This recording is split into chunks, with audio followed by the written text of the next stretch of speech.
నమస్తే, welcome to Nationalist hub. భారతదేశం మరికొన్ని నెలల కాలంలోనే ప్రపంచంలోనే 3వ అతిపెద్ద ఆర్థిక వ్యవస్థగా నిలవబోతోంది. అండ్ ఇప్పుడు జీడిపి గ్రోత్ రేట్ ప్రకారం చూస్తే ప్రపంచంలోని అభివృద్ధి చెందిన దేశాలన్నింటికంటే కూడా అత్యధిక వేగంతో అభివృద్ధి చెందుతున్నటువంటి దేశంగా భారతదేశం నిలుస్తోంది. ఇదే సమయంలో 2047 వికసిత భారత్ లక్ష్యమని ప్రధాని నరేంద్ర మోదీ ఒక లక్ష్యాన్ని నిర్దేశించుకొని ముందుకు సాగుతూ ఉన్నారు. ఈ నేపథ్యంలో భారతదేశం అభివృద్ధి చెందిన దేశంగా మారే క్రమంలో ఎకానమీ పెరుగుతున్న ఈ సందర్భంలో ఆపర్చునిటీస్ గురించి, అదేవిధంగా వ్యాపారానికి సంబంధించి ఉన్న సవాళ్ల గురించి అండ్ వ్యాపార మెళకువలు పెరగాలన్న ఉద్దేశానికి సంబంధించి అండ్ ప్రస్తుతం 50% పైగా ఉన్న యువతరం అవకాశాలని సద్వినియోగం చేసుకుని ఈ భారతదేశ పురోభివృద్ధిలో భాగం కావాలనే సత్సంకల్పంతో ఒక అర్థవంతమైన చర్చా కార్యక్రమం ద్వారా నేషనలిస్ట్ హబ్ మీ ముందుకు వచ్చింది. అదే ఈ ఇగ్నైట్ కార్యక్రమం. ఈ ఇగ్నైట్ కార్యక్రమంలో మేము సిరీస్ ఆఫ్ ఎపిసోడ్స్ మీ ముందుకు తీసుకురాబోతున్నాము. ఇందులో ప్రస్తుతం భారతదేశంలో, అందులోనూ మన తెలుగునాట వ్యాపార రంగంలో తమదైన రీతిలో ముందుకు సాగుతూ సక్సెస్ఫుల్ ఎంటర్‌ప్రెన్యూర్స్గా, సక్సెస్ఫుల్ ఐకాన్స్గా ఈ ఇండస్ట్రీని నడిపిస్తున్నటువంటి వ్యక్తులుగా, మోటివేషన్ చేస్తున్నటువంటి వ్యక్తులుగా, పబ్లిక్ ప్రైవేట్ సెక్టర్కి సంబంధించినటువంటి అనేక రంగాల్లో ఉన్నటువంటి నిష్ణాతుల ఇంటర్వ్యూస్ ద్వారా మేము ముందుకు వస్తూ ఉన్నాం. ఈ ఇగ్నైట్లో మొదటి ఎపిసోడ్ మనం ఒక విశిష్ట అతిథిని మీకు నేను పరిచయం చేయబోతున్నాను. వారితో నేను ముచ్చటించబోతున్నాను. వారెవరు అంటే 1970వ దశకంలో భారతదేశం పాల ఉత్పత్తి విషయంలో వైట్ రెవల్యూషన్ అంటారు. నిజానికి అక్షీర విప్లవానికి కారకులుగా నిలిచినటువంటి అప్పటి వర్గీస్ కురియన్ గారి గురించి అనేక అంశాలు మనం చర్చిస్తూనే ఉంటాము, ఇప్పటికీ తలుచుకుంటూనే ఉంటాం. అమూల్ సక్సెస్ స్టోరీ గురించి చాలామందికి తెలుసు. సో అట్లాంటి వర్గీస్ కురియన్ గారు గుజరాత్ నుంచి ఆ అద్భుతాన్ని సృష్టిస్తే ఆంధ్రప్రదేశ్కి సంబంధించి ముఖ్యంగా ఉత్తరాంధ్ర భాగంలో ఆంధ్ర కురియన్ అని పిలువబడేటువంటి విశాఖ డైరీని స్థాపించినటువంటి వ్యక్తి తులసీరావు గారు మనందరికీ సుపరిచితమే. వారి తనయుడు ఇప్పుడు ప్రస్తుతం విశాఖ డైరీ చైర్మన్గా బాధ్యతలు నిర్వర్తిస్తున్నటువంటి శ్రీ ఆనంద్ కుమార్ అదారి గారు ప్రస్తుతం నేషనలిస్ట్ హబ్ స్టూడియోలో ఉన్నారు. వారి అభిప్రాయాలు అండ్ ప్రస్తుతం కోఆపరేటివ్ సొసైటీస్కి సంబంధించి ఉన్నటువంటి ఛాలెంజెస్ కావచ్చు అండ్ ఈ రంగంలో డైరీ ఉత్పత్తి రంగంలో ఉన్నటువంటి అవకాశాలు కావచ్చు. చాలామంది ఫార్మింగ్లోకి రావాలనుకుంటున్న వాళ్ళు ఉన్నారు, చాలామంది ఇప్పుడు ఆర్గానిక్ ఫార్మింగ్ గురించి మాట్లాడుతున్న వాళ్ళు ఉన్నారు అండ్ టెక్నాలజీలో పనిచేస్తున్నటువంటి వాళ్ళు కూడా ఇప్పుడు వ్యాపార రంగంలోకి అడుగు పెట్టాలనుకుంటున్న సందర్భంలో ఈ ఇండస్ట్రీకి సంబంధించినటువంటి ఒక పరిచయము, విశాఖ డైరీకి సంబంధించిన సక్సెస్ స్టోరీ, దాని వెనకాల ఉన్నటువంటి కృషి, ఇలాంటి అనేక అంశాలతో నేను వారి అభిప్రాయాలు తెలుసుకొని మీకు తెలియజేయబోతున్నాను. అండ్ ఈ వీడియోని మీరు చూడండి. మీకు తెలిసినటువంటి వ్యక్తులు ఎవరైనా సక్సెస్ఫుల్ ఎంటర్‌ప్రెన్యూర్స్ కావాలనుకుంటున్న వాళ్లకు షేర్ చేసే ప్రయత్నం ఖచ్చితంగా చేయండి. అండ్ ఫస్ట్ నమస్కారం సార్, ఆనంద్ కుమార్ అదారి గారు, వెల్కమ్. విశాఖ డైరీ అనేది ఒక సక్సెస్ఫుల్ స్టోరీ. ఇది సంవత్సరాలుగా, దశాబ్దాలుగా ఉత్తరాంధ్ర ప్రజలు, ముఖ్యంగా చాలామంది లక్షలాది డైరీ ఫార్మర్స్కి ఇది ఒక గొప్ప అవకాశాన్ని ఇచ్చింది, వాళ్ళ జీవితాల్లో కూడా వెలుగును నింపింది. సో విశాఖ డైరీ చైర్మన్గా ఇప్పుడు నేను ఇగ్నైట్ అని మా ప్రోగ్రామ్ గురించి చెప్పాను ఇంట్రొడక్షన్లో. సో ఈరోజు విశాఖ డైరీ చైర్మన్గా ఈ 5 దశాబ్దాల ఆల్మోస్ట్ 1973లో ఇది స్టార్ట్ అయింది కదా, 73 అంటే ఇప్పుడు ఆల్మోస్ట్ 2024లో ఉన్నాం. 50 సంవత్సరాల జర్నీని ఒక్కసారి తలుచుకుంటే మీ ఫాదర్ కృషి కావచ్చు, మీరు తీసుకున్నది కావచ్చు, ఫస్ట్ మీ రిమార్క్స్ ఏంటి? దెన్ మేము మిగతా క్వశ్చన్లోకి వెళ్దాం. ముందుగా నాన్నగారు ఏదైతే 1986లో ఆయన మొట్టమొదటి చైర్మన్గా పదవి బాధ్యతలు తీసుకున్న తర్వాత మరి అప్పుడు సుమారుగా 7,000 లీటర్స్తో స్టార్ట్ చేసిన డైరీని ఈరోజు 9 lakhs లీటర్స్ వరకు తీసుకురావడం జరిగింది. మరి ఆయన కృషి ఈ విశాఖ డైరీ వెనకాతల చాలా ఎక్కువ ఉంది. అక్కడ ఉన్న ప్రజలు కూడా ఈరోజు ఆయన్ని వాళ్ళ ఇంట్లో మనిషిలాగా ప్రతి ఒక్కరు కూడా తాత అని పిలుస్తారు. అంత ప్రతి ఒక్కరి మనసులో కూడా అంత స్థానం సంపాదించుకున్నారు ఈరోజు ఆర్డర్ తులసిరావు గారు, మా తండ్రి గారు. సో ఆయన అడుగుజాడట్లో ఈరోజు నేను కూడా ఈరోజు ఆయనంత పేరు తెచ్చుకోలేకపోయినా, ఆయన చెడ్డ పేరు లేకుండా ఈ రోజు నాడు ప్రతిదీ కూడా ఇంకా అప్పుడున్న పరిస్థితుల ప్రకారంగా ఆయన చేయగలిగారు. ఇప్పుడున్న ఈ పోటీతత్వంలో, మార్కెటింగ్లో ఈరోజు అనేక డైరీస్, ఈరోజు ప్రైవేట్ డైరీస్ అన్నీ కూడా ఈరోజు ముందుకు వస్తున్నాయి.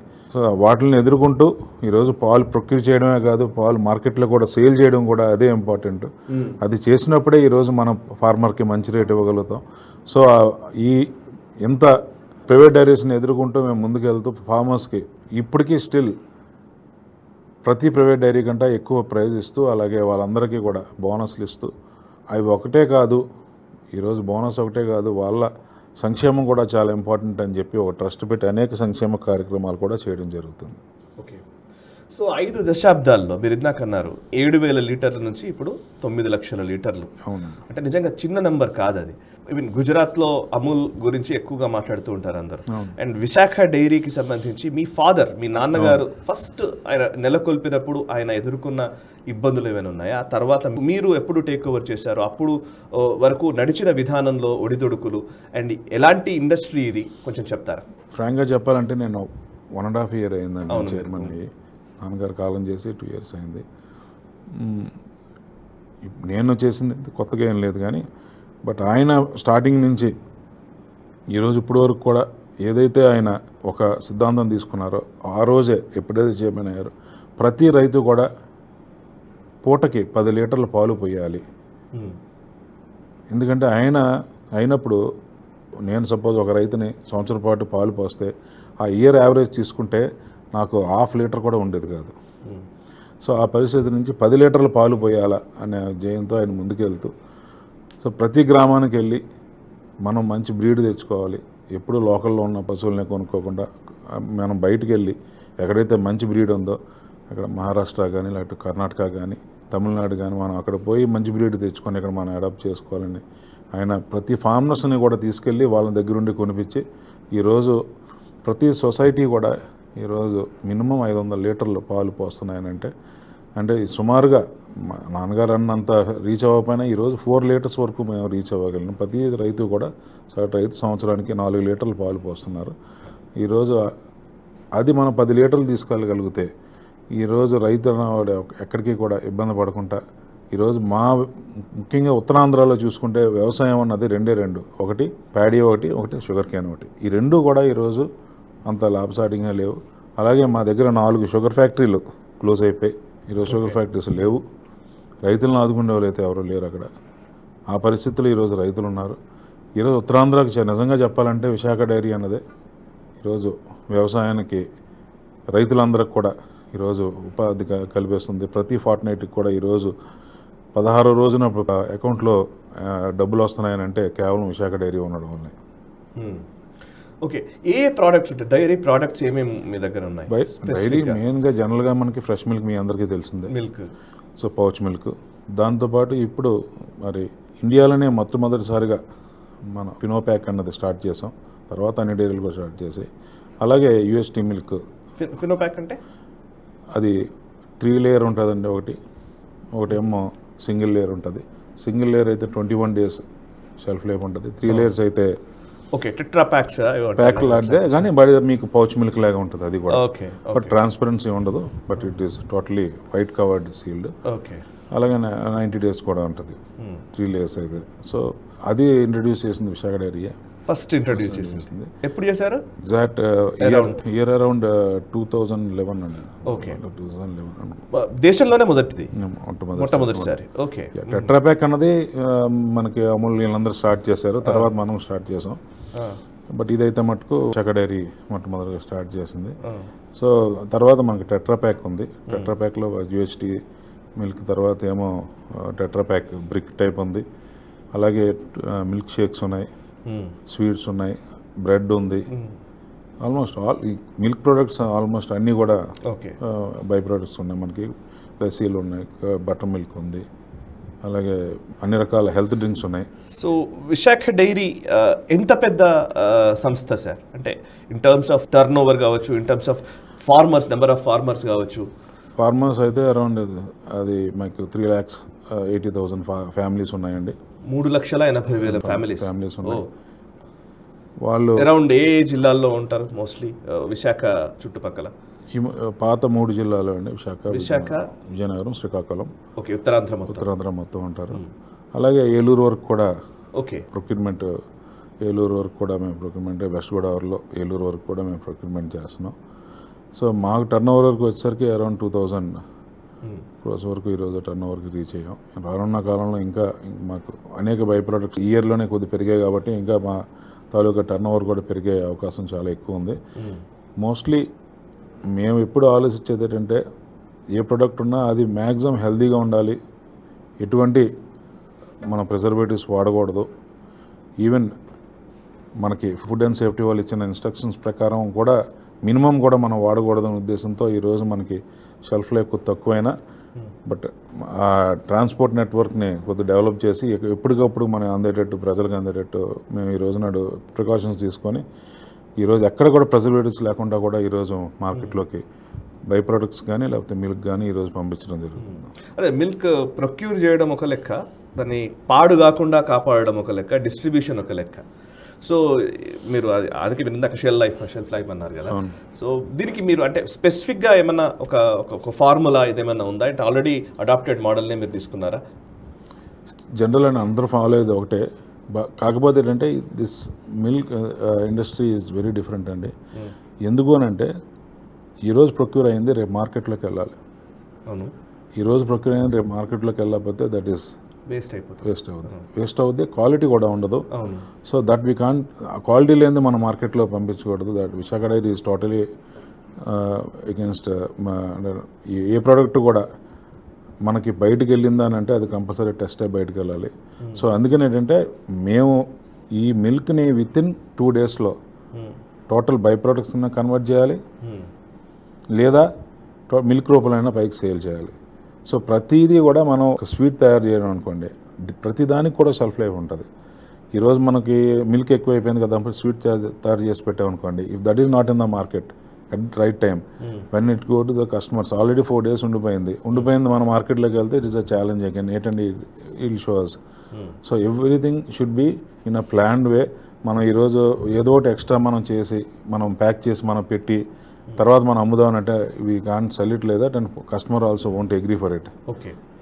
సో యాక్చువల్లీ ఈ మధ్యకాలంలో ఈవెన్ బయట టెక్కీస్ కూడా చాలామంది ఆర్గానిక్ ఫార్మింగ్ చేస్తున్న వాళ్ళు ఉన్నారు. ఫార్మింగ్తో పాటు ఈ పాడి పెంచే ప్రయత్నం చేస్తున్నారు, డైరీ కూడా ఇన్వాల్వ్ అవుతున్న వాళ్ళు ఉన్నారు.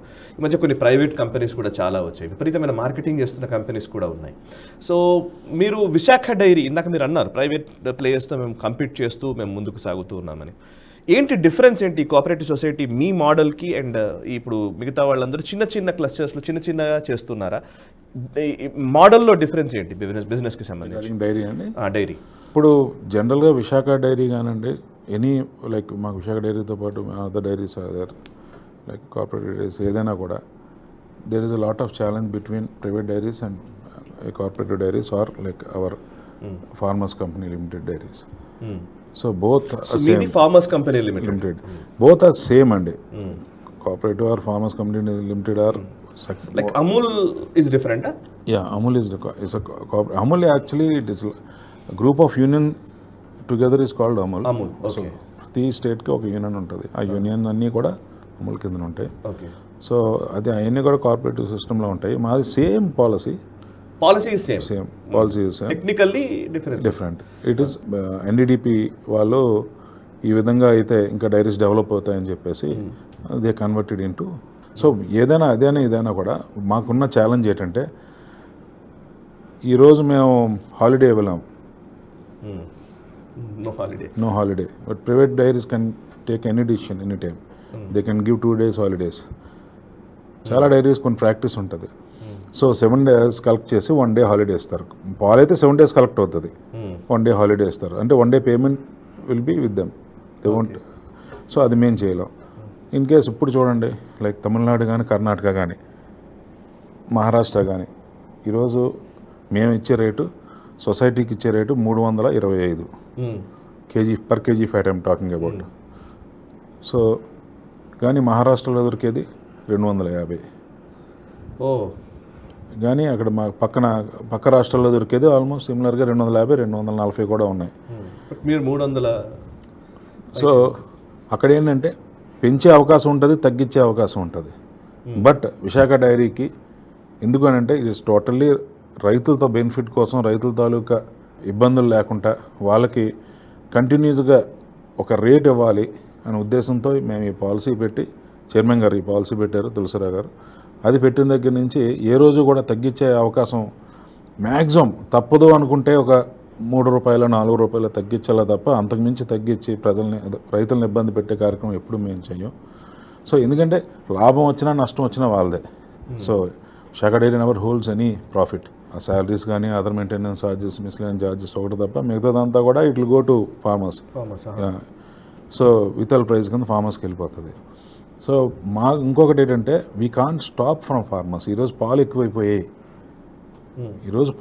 ఫర్ ఎగ్జాంపుల్ కరోనా టైంలో చెప్తా, అన్ని ప్రైవేట్ డైరీ క్లోజ్ చేసాయి. విశాఖ డైరీ ఒకటే ఆ రోజు 2 లక్షల లీటర్లు ఎక్సెస్ వచ్చినా మన పాలు కావి బయట నుంచి కూడా రైతులు వస్తున్నారంటే చైర్మన్ గారు లేదు, రైతు అన్నవాడు రైతే, ఎవరు కష్టపడకూడదు, పాలు రోడ్డు మీద వెళ్ళకూడదు, ఇది తీసుకోండి అని చెప్పి తీసుకొచ్చి దాని పౌడర్ కూడా లాస్ అంతా కూడా విశాఖ డైరీ భరించుకోవాల్సి వచ్చింది. Okay.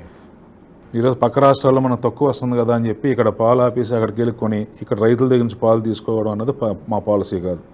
Okay. So totally we are for the farmers. Okay. మేము ఫార్మర్స్ ఏ విధంగా వాళ్ళు బెనిఫిట్ పొందాలి. ఈరోజు మనకి ₹27 ఎంతో కానీ 1 కేజీ ఫీడ్ తయారవుతుంది. 1 కేజీ ఫీడ్ తయారు చేస్తే it is cost around ₹27, but we are giving for only ₹20. ₹20 ఇస్తున్నాం మేము. ఓకే. సో మీకు తెలియదు కదా, basically private and public enterprises అనగానే జనరల్గానే పబ్లిక్ లిమిటెడ్ ఈ పిఎస్యూలు ఇట్లాంటి సిస్టంలోకి వస్తే అందులో కొంత అలసత్వం ఉంటుంది, సరిగ్గా బిజినెస్ మోడల్లోకి దాన్ని తీసుకెళ్ళలేకపోతుంటారు, అందుకే ప్రభుత్వ రంగ సంస్థలు చాలా వరకు ఇబ్బంది పడుతుంటాయని ఒక విమర్శ ఉంది. ఇంకా ప్రైవేట్ ప్లేయర్స్ అంటే ఓన్లీ ప్రాఫిట్ బేస్ చేసుకుని నడుస్తారు అనేది ఇక్కడ కూడా ఒక ప్రాబ్లం ఉంది. ఈ రెంటికి అనుసంధానిస్తూ కోఆపరేటివ్ సొసైటీ మోడల్ అయితేనే, ఇప్పుడు మీరు చెప్తున్న మీ మోడల్ అయితేనేమి, అటు రైతులకు బెనిఫిట్ జరగాలి, ఎట్ ద సేమ్ టైం సంస్థ కూడా పురోభివృద్ధి చెందాలి, లేకపోతే సంస్థ ఉన్నదంతా పోయినా కూడా వేస్టే అవుతుంది. ఇందులో తులసిరావు గారు, మీ ఫాదర్ గారి దూరదృష్టి ఏంటి, విజన్ ఏముంది, అండ్ మీ పాలసీస్ దానికి అనుగుణంగా ఏమైనా తీసుకున్నారా, చెప్పగలరా అట్లాంటివి? సో ప్రైవేట్ అండ్ పబ్లిక్ ఈ అంశాలకు సంబంధించి అంటే జనరల్గా ఆయన ఎప్పుడు కూడా ఇంకో డైరీతో కంపారిజన్ కానీ లేకపోతే అదర్వైజ్ చేయలేదు. ఆయనకున్న కొన్ని పాలసీ మ్యాటర్స్ ఏంటంటే పాలిచ్చే రైతు ఆరోగ్యంగా ఉండాలి.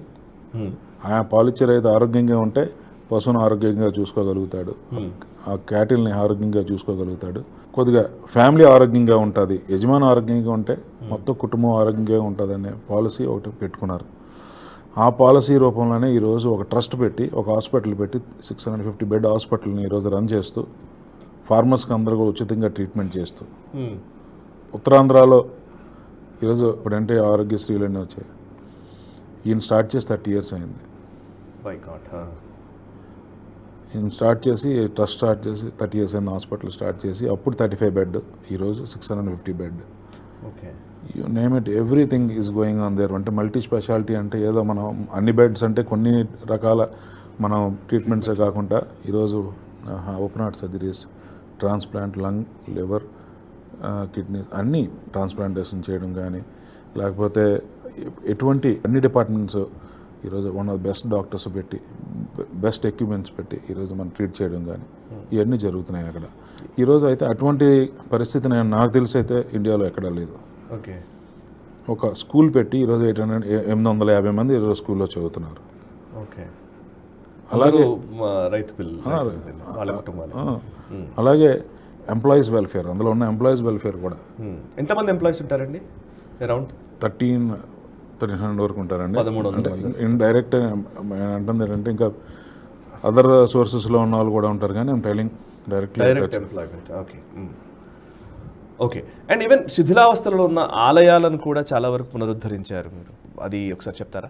అంటే నాన్నగారికి ఏ ఊరైనా వెళ్ళినప్పుడు అక్కడ ప్రజలు అంటే ఏం కాదు, ఆ రైతులు మనకి మన ఆంధ్రాకి కూడా అండి, మన తమిళనాడు వెళ్ళి చూస్తాం, ఏ ఊరు వెళ్ళినా కూడా ఎంత అందంగా ఉంటాయి టెంపుల్.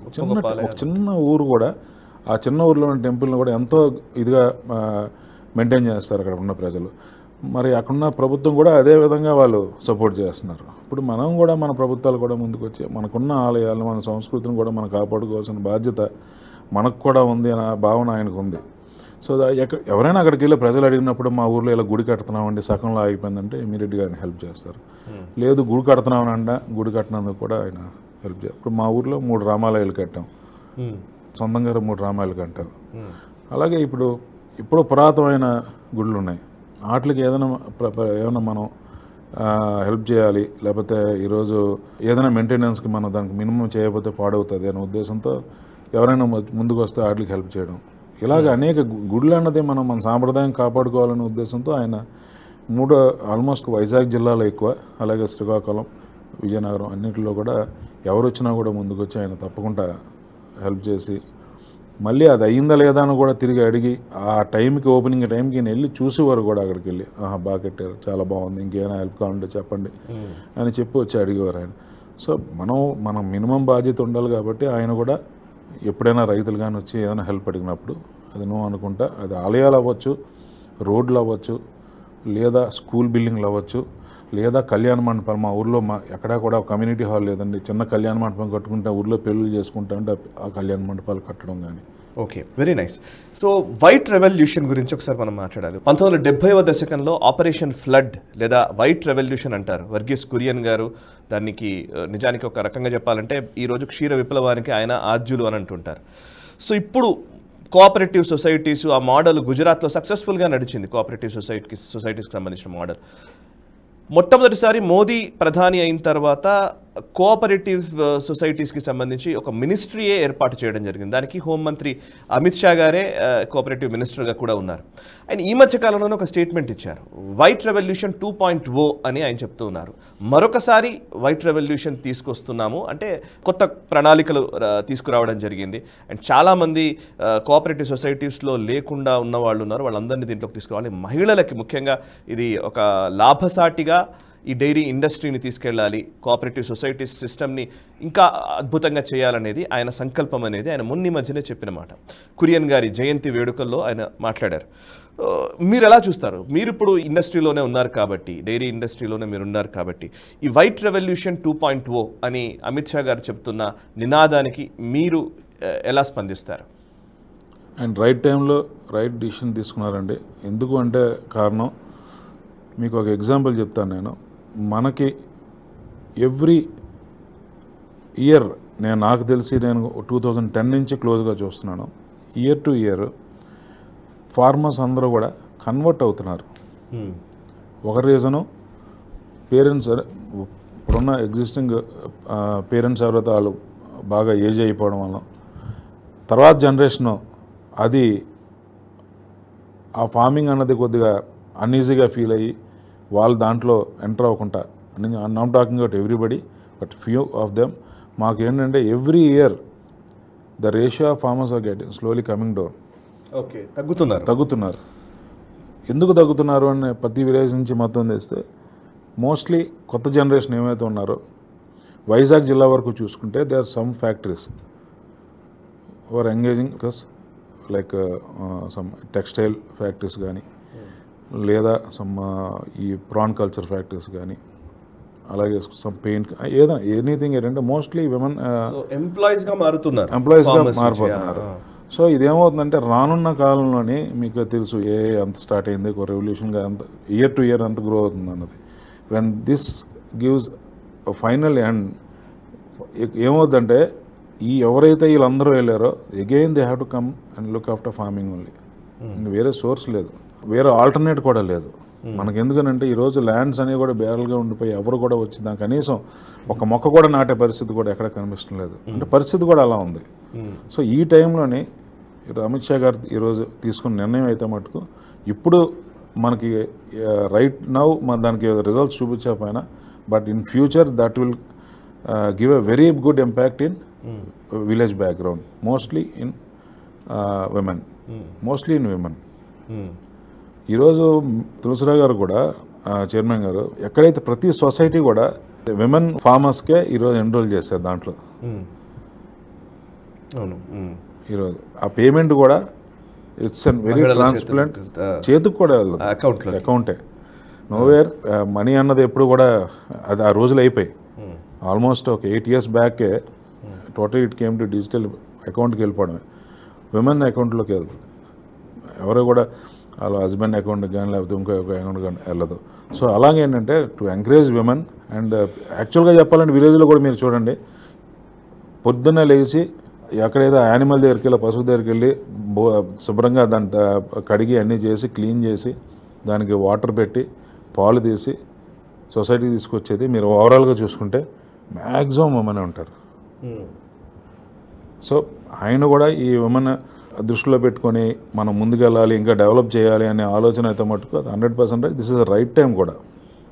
ఈ రైట్ టైంలో ఆయన తీసుకుని నేను ఇప్పుడు కనిపించకపోయినా రానున్న కాలంలో మటుకు will have very good results. మీరేమైనా సూచనలు చేస్తారు? విశాఖ ఇండస్ట్రీ కూడా సిగ్నిఫికెంట్గా పనిచేస్తుంది కాబట్టి ఆల్మోస్ట్ 2000 crores టర్న్ ఓవర్ ఉంది, ఇంతమంది ఎంప్లాయీస్ ఉన్నారు, అన్ని లక్షల మంది రైతులు దీంట్లో ఇన్వాల్వ్ అయి ఉన్నారు. సో కేంద్ర ప్రభుత్వానికి లేదా హోంమంత్రి లేదా కోఆపరేటివ్ మినిస్టర్ అమిత్ షా గారికి మీరు ఇచ్చే సూచన ఏమైనా ఉందా? సరే, మనం వాళ్ళకి సూచన చెప్పే అంత మన స్థాయి కాదు కానండి. కాకపోతే ఒకటి, మీరు జస్ట్ ఇండియన్ డైరీ ఇండస్ట్రీలో చూసుకుంటే ఏ స్టేట్ గవర్నమెంట్ అయితే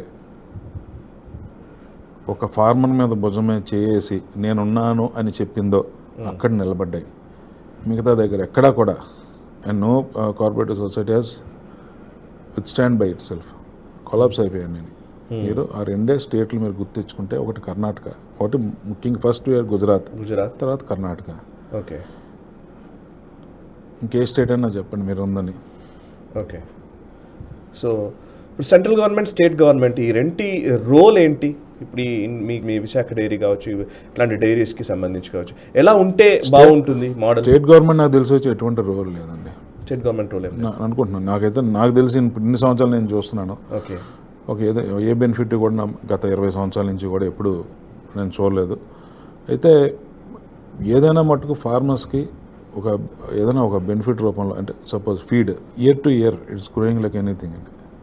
ప్రతి సంవత్సరం కూడా 2-3 రూపాయలు పెరుగుతున్నాయి. అది ఫార్మర్ మీద బర్డెన్ పడిపోతుంది. ఇలాంటి వాటిల్లోనే మనకి ఏమైనా సెంట్రల్ గవర్నమెంట్ కానీ స్టేట్ గవర్నమెంట్స్ కానీ ఒక సబ్సిడీ రూపంలో మనకి ఏదైనా చేయగలిగితే 100% farmers will be the most benefit. ఈరోజు సెంట్రల్ గవర్నమెంట్ ఈరోజు మనకు చాలా ఎక్కువ చేస్తుంది. ఇప్పుడు రీసెంట్గా మాకు దగ్గరగా 127 కోట్లు శాంక్షన్ చేసింది జిక్కా ప్రాజెక్టు ద్వారా. అంటే ఏంటది సార్ చెప్తారా? అంటే లైక్ ఈ జపనీస్ గవర్నమెంట్ దగ్గర నుంచి వచ్చిన ఫండ్స్ని they are giving to the all dairies different aspects like societies develop చేయడానికి, అలాగే కొద్దిగా ల్యాబ్స్ డెవలప్ చేయడానికి. మేము ఏంటంటే ఈ ఫీడ్ మిక్సింగ్ ప్లాంట్ పెడుతున్నాం, దానికి కన్స్ట్రక్షన్ చేయడానికి, అలా ఎక్విప్మెంట్ కొన్నందుకు, అలాగే ల్యాబ్స్ ఎక్విప్మెంట్స్ డెవలప్ చేయడానికి, సొసైటీస్లోని ఏదైతే మిల్క్ అనలైజర్స్ ఉంటాయో అవన్నీ పెట్టినందుకు, ఇవన్నీ కూడా రకరకాల మనకి అవసరాలకి ఫార్మర్స్కి ఉపయోగపడే అన్నిటికి కూడా ఈరోజు central government it's coming forward and నిధులు ఇస్తున్నారు, బాగానే ఇస్తున్నారు. ఓకే, అండ్ ఇంకోటి ఏంటంటే కొన్ని సెంట్రల్ గవర్నమెంట్ నుంచి వచ్చే నిధులు త్రూ స్టేట్ గవర్నమెంట్ ద్వారా మనకి స్టేట్ గవర్నమెంట్ రికమెండ్ చేస్తే వెళ్ళాలి. ఇక్కడ కొద్దిగా ఆ డిస్టర్బెన్స్ అయితే ఎక్కువగా అనిపిస్తుంది. State government if have personal interest on anybody it is promoting. అచ్చా, ఓకే, ఓకే, మళ్ళీ పక్షపాత ధోరణి అంతే. లేదు అని అంటే వాళ్ళు దాన్ని ఏదో ఒకటి జస్ట్ కొర్రీ పెట్టి పంపిస్తున్నారు, again they'll send it back, రాదు. ఇది అర్థం చేసుకోవాల్సింది ఏంటంటే whatever central government is doing in favour of farmers, it is directly to the farmers. So nowhere concern with dairies. So మీరు చెప్తున్నారు కాబట్టి నిజంగానే ఇప్పుడు ఈవెన్ అమిత్ షా గారు మొన్న ఆయన మాట్లాడిన దాంట్లో కూడా చెప్పింది ఏంటంటే, చాలా వరకు అమిత్ షా గారు మాట్లాడిన దానికి తర్వాత అనాలిసిస్ కూడా వచ్చిన దాంట్లో ఏంటంటే, స్టేట్ గవర్నమెంట్స్ ఎక్కువ ఇన్వాల్వ్ అవుతున్న సందర్భంలో చాలామంది కోఆపరేటివ్ సొసైటీ మోడల్లోకి చాలామంది రైతులు లేదా మహిళలు రాలేకపోతున్నారు అనేది ఆయన అభిప్రాయం. 8 కోట్ల మందో ఏమో ఉంటే మొత్తం ఓవరాల్గా ఫార్మర్స్ ఉంటే, అందులో 6 కోట్ల మందో ఏమో ఈ మోడల్లోకి వచ్చారు. అదర్వైజ్ మిగతా వాళ్ళందరినీ ఇందులోకి తీసుకురావడం మా లక్ష్యంగా పెట్టుకుని పనిచేస్తాము అనేది అమిత్ షా గారు చెప్తున్నమాట. సో స్టేట్ గవర్నమెంట్స్ రోల్ గురించి ఇందాక మీరు కూడా ప్రస్తావించారు కాబట్టి, సో యాక్చువల్లీ మీరు కూడా పొలిటికల్ ఫ్యామిలీ కాబట్టి పొలిటికల్ ఈ ఇంప్లికేషన్స్ ఇవన్నీ ఏ స్థాయిలో ఉంటాయి, ఏ స్థాయిలో పనిచేస్తాయి మీరనే కదా జనరల్గా ఓవరాల్గా ఒకసారి చెప్తారా? జనరల్గా ఫార్మర్ సొసైటీ దగ్గరికి వచ్చేసరికి మటుకు ఎప్పుడు కూడా ఒక పొలిటికల్ సినారియోలో ఎప్పుడు చూడండి.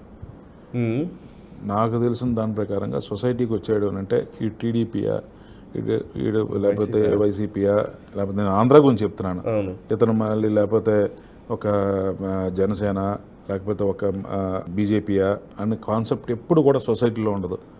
Society is very very pure, never have any politics. అసలు అది పాలిటిక్స్లో సంబంధం లేదు, పాలిటిక్స్లో సంబంధం లేదు. మరి ఫాదర్ మొన్నటి వరకు తెలుగుదేశంలో ఉన్నారు, మరి ఎంతమంది ఇప్పుడున్న సొసైటీలో ఉన్న వాళ్ళు అప్పట్లో కాంగ్రెస్లో ఉన్నారు? మీరు అర్థం చేసుకోవాలి. ఫార్మర్స్ కావాల్సింది రాజకీయం, రోడ్ ఎక్కితే రాజకీయం వేరేగా చేస్తారు. సొసైటీ దగ్గరికి వచ్చేసరికి అరే నా కష్టం ఉన్నప్పుడు ఆదుకున్న వాళ్ళు ఎవరు? సొసైటీ భారం చేస్తున్న వాళ్ళు, ప్రతి 15 రోజులకి పేమెంట్ ఇచ్చి మనల్ని ఆదుకున్న వాళ్ళు ఈ కాన్సెప్ట్లో ఆలోచిస్తారు తప్ప రైతు ఎప్పుడు కూడా సొసైటీ దగ్గరికి వచ్చేసరికి, వ్యవసాయం దగ్గరికి వచ్చేసరికి రాజకీయం ఎప్పుడు చేయడం మీరు ఎక్కడైనా చూడండి. రైతులు చేయరు. సరే, మీ నాన్నగారు ఎదుర్కొన్న ఛాలెంజెస్ లేవా, లేకపోతే మీరు ఎదుర్కొంటున్న ఛాలెంజెస్ ఉండవా? చెప్పారు కదా అప్పుడు కాంగ్రెస్ గవర్నమెంట్లో 2006లోని అదే ఇవన్నీ కూడా ఏంటంటే ఇట్ ఈస్ నాట్. ఆ రోజు తులసిరావు గారిని అక్కడి నుంచి తప్పించాలి అని అనుకున్న వాళ్ళ ఆలోచన ఎంత తప్పు అంటే టోటల్ రైతులను అందరినీ కూడా పక్కదోవ పట్టినట్టు, వాళ్ళందరినీ కూడా ఇబ్బంది పెట్టినట్టు,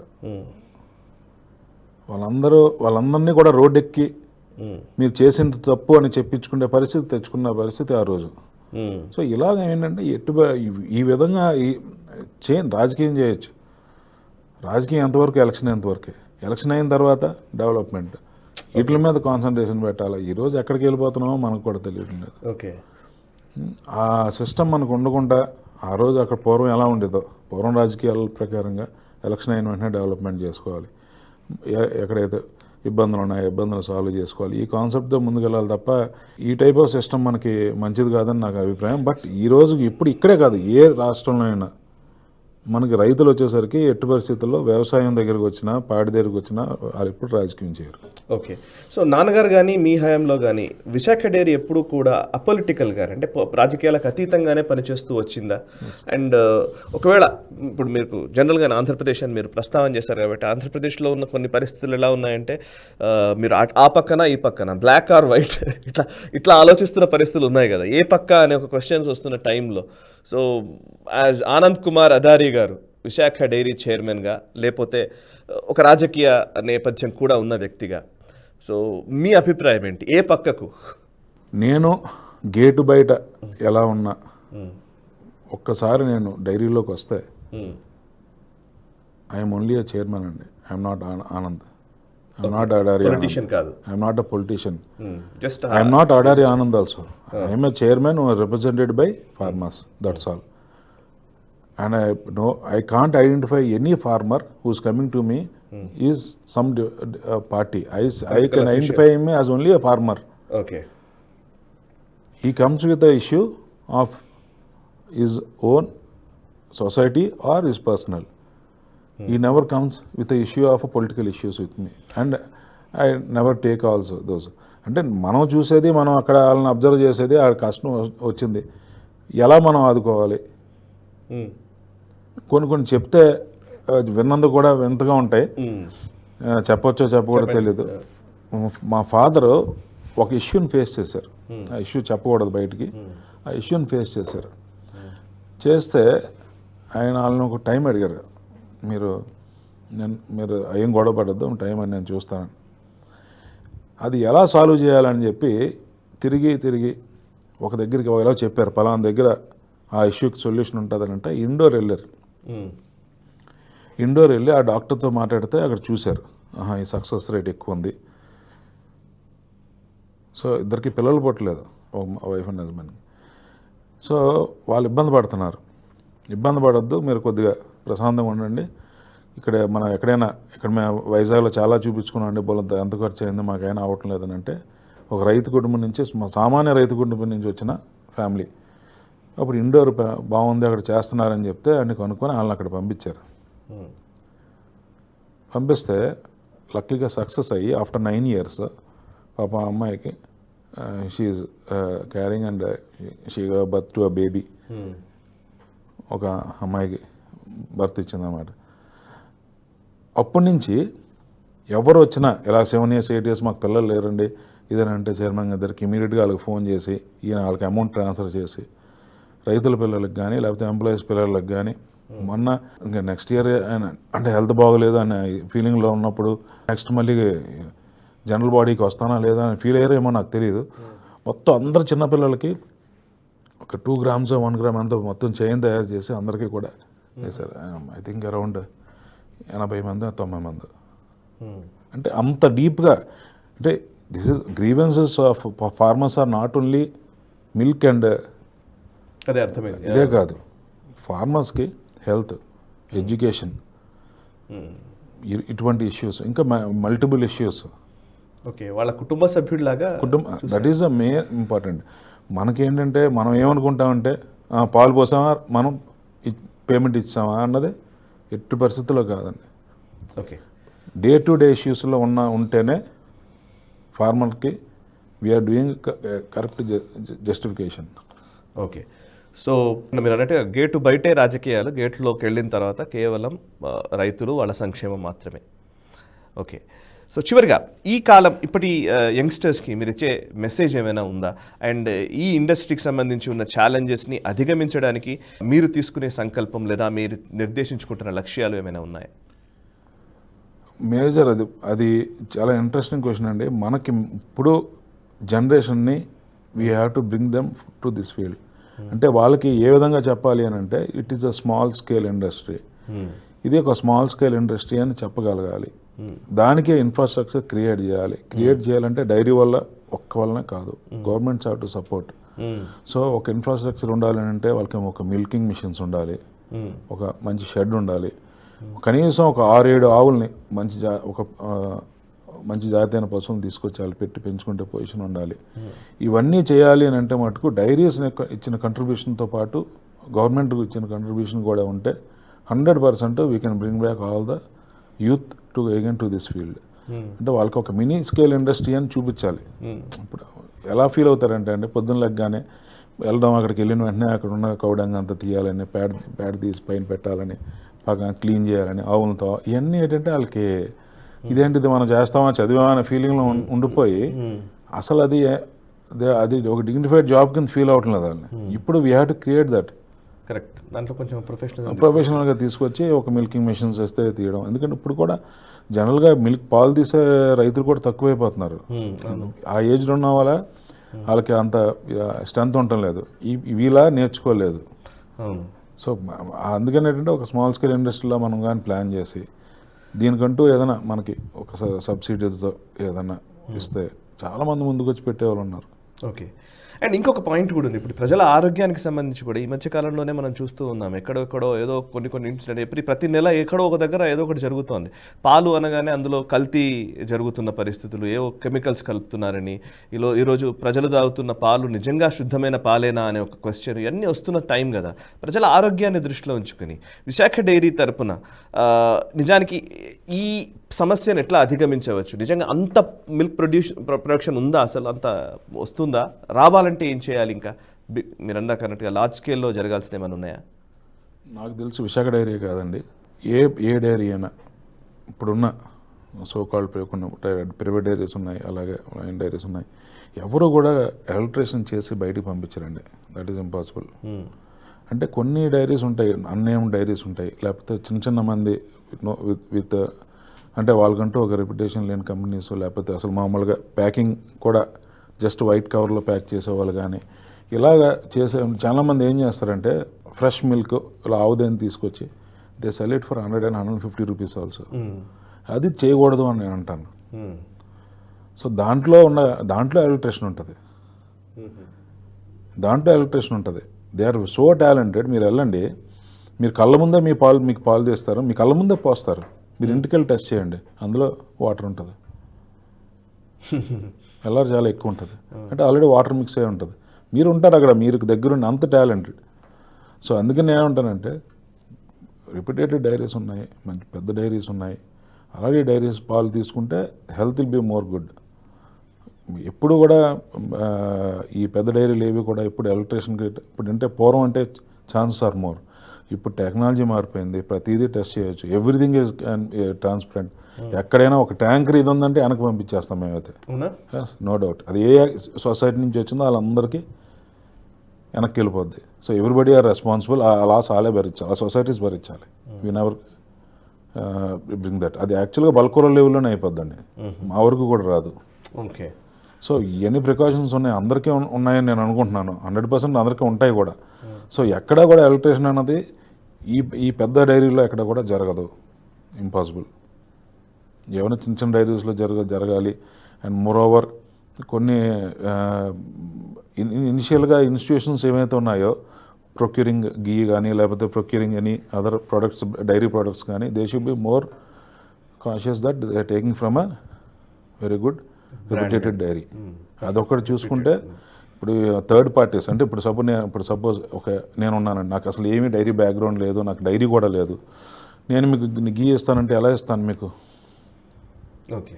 either have to get it from somewhere, ఒక డైరీ దగ్గర కొనాలి, లేదా ఇంకోటి ఏదైనా చేయాలి నేను. సో ఇటువంటి ఎంకరేజ్ చేయకుండా గివ్ డైరెక్ట్లీ లోకల్గా ఉన్న డైరీస్కి, దగ్గరలో ఉన్న రెప్యుటేషన్ డైరీస్కి వాళ్ళని పిలిస్తే వాళ్ళే సప్లై చేస్తారు. ఓకే. సో అది మనం ఎలక్ట్రిషన్ అన్నది నాట్ ఓన్లీ మిల్క్ అండి, ప్రతి దాంట్లోనే ఎలక్ట్రిషన్ ఉంది. మిల్క్ ఒక దాంట్లో ఉంది, అన్నిటిలోనే ఉంది. కాబట్టి మన ప్రతి ప్రోడక్ట్లోనే, ప్రతి ఫుడ్, ముఖ్యంగా ఫుడ్ ప్రోడక్ట్స్లో, మన హైదరాబాద్లోనే చూశాను నేను, ఒక రైడ్ చేశారట, మొత్తం అన్ని ఫుడ్ ఇండస్ట్రీలో డ్రైవ్ పెట్టారట. డ్రైవ్ పెడితే పెద్ద స్టార్ హోటల్స్లోనే they found so many problems వచ్చాయట. ఇవన్నీ ఏంటంటే మనం డే 1 నుంచి కూడా ఒక సిస్టమ్ మనం పెట్టుకొని ముందుకు వెళ్ళగలిగితే మన ఫుడ్ ఇండస్ట్రీలో we can save many lifes అండి. Correct. Thank you very much Anand Kumar Adari గారు, అండ్ ఆల్ ద బెస్ట్ అండి. విశాఖ డైరీ ఇప్పటి వరకు ఒక నమ్మకాన్ని క్రియేట్ చేసుకుంది, ఆ ట్రస్ట్ని ఇంకా ద్విగుణీకృతం చేసుకోవాలని. అండ్ కేంద్ర ప్రభుత్వం ఇప్పుడు వైట్ రెవల్యూషన్ 2.0 అని చెబుతోంది. దానికి తగ్గట్టుగా విశాఖ డైరీ కూడా సమర్థవంతంగా అందులో భాగస్వామ్యం తీసుకోవాలని నేను ఆకాంక్షిస్తున్నాను. Thank you very much. So చూశారు కదా, ఇది విశాఖ డైరీ చైర్మన్ ఆనంద్ కుమార్ గారితో ప్రత్యేక ఇంటర్వ్యూ. సో ఈ కోఆపరేటివ్ సొసైటీస్కి సంబంధించి, ఈ డైరీ ఇండస్ట్రీకి సంబంధించి మీ అభిప్రాయాలు కూడా ఏమైనా ఉంటే కామెంట్స్ ద్వారా తెలియజేసే ప్రయత్నం చేయండి. అండ్ ఓవరాల్గా ఈ ఇండస్ట్రీలోకి వస్తున్నటువంటి వాళ్ళకి అవకాశాలు చాలా ఉన్నాయి. అంటే ఇప్పుడు ఈరోజు నిజంగా పాల ఉత్పత్తి విషయంలో ప్రతి ఒక్కళ్ళకి, ప్రతి ఇంటికి కూడా స్వచ్ఛమైన పాలు అవసరం ఉంది, పాల ఉత్పత్తుల అవసరము ఉంది. అయితే దానికి తగ్గట్టుగా ఇండస్ట్రీ స్టాండర్డ్స్ ప్రకారం, మార్కెట్ స్టాండర్డ్స్ ప్రకారం నిజానికి ఇందాక ఆనంద్ గారు చెప్తున్నట్టుగా చాలామంది రైతులు దీని నుంచి బయటకు వచ్చేసి కేవలం ఉద్యోగులుగా మారుతున్న వాళ్ళు ఉన్నారు.